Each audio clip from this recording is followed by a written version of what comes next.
Hello my dear buddies, welcome back to சினிட்டு fans. நம்ம சினிட்டு ஃபேன்ஸில் ஒரு புது முயற்சி.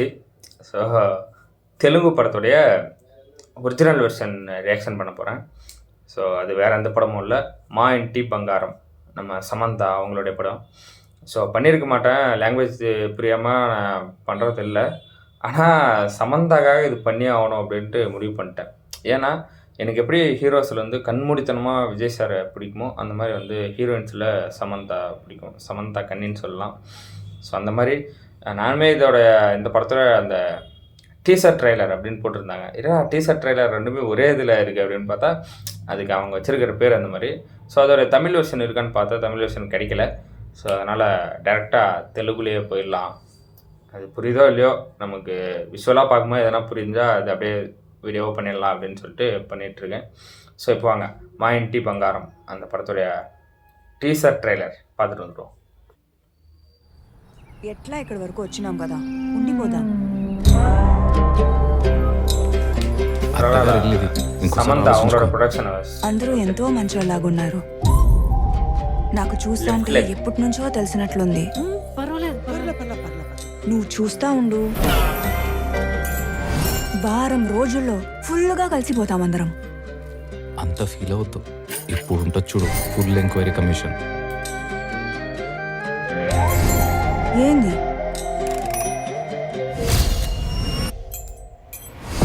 ఏమిటో వాడు కూడా లక్షణమైన అమ్మాయిని చూద్దాం అనుకున్నాను. మన రాత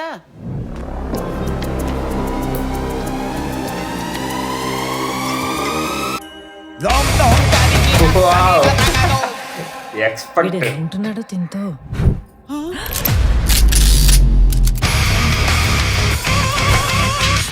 ఎక్కడి నుంచి పట్టుకొచ్చాడు ఈ పిల్లని.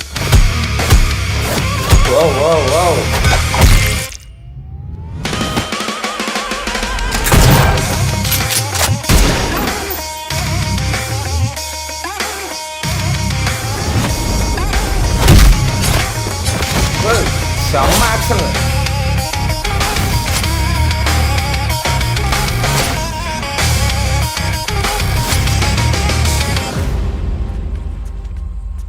మంచి కోడలు ఎలా ఉండాలో వదిని చూసి నేర్చుకో.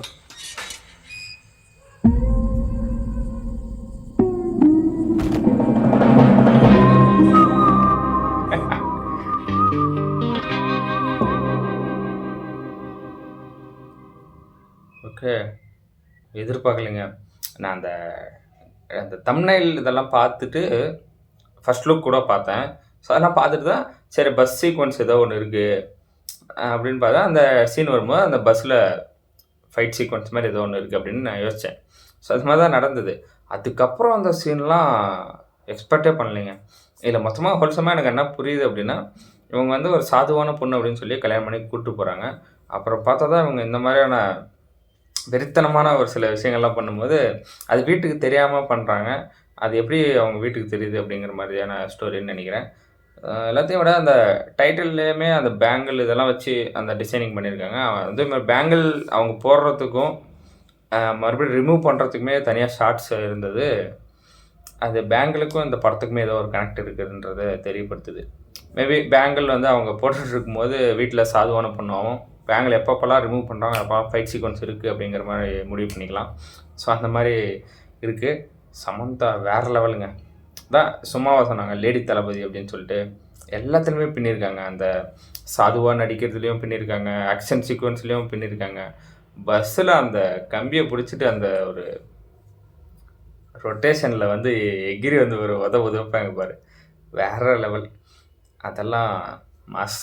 அதான் இந்த மாதிரி படம் வந்து நிறையா உமன் சென்ட்ரிக் ஃபிலிம் வந்தாலுமே சமந்தாவும் நயன்தாராவும் பண்ணும்போது அதுக்கு ஒரு தனி ஒரு வேல்யூ இருக்குதுன்னு நான் நம்புகிறேன். எனக்கு தெரிஞ்சு யாருக்குமே அந்த மாற்று கருத்து இருக்காதுன்னு தான் என்னோடய கருத்து. ஸோ பார்ப்போம், வெயிட் பண்ணி பார்ப்போம். இந்த வீடியோ அவ்வளோதான் கைஸ். இந்த வீடியோ உங்களுக்கு பிடிச்சிருந்தா லைக் பண்ணுங்கள், கமெண்ட் பண்ணுங்கள், ஷேர் பண்ணுங்கள், சப்ஸ்கிரைப் பண்ணுங்கள், பெல் ஐக்கான் ஆல் வச்சுக்கோங்க. பாய்.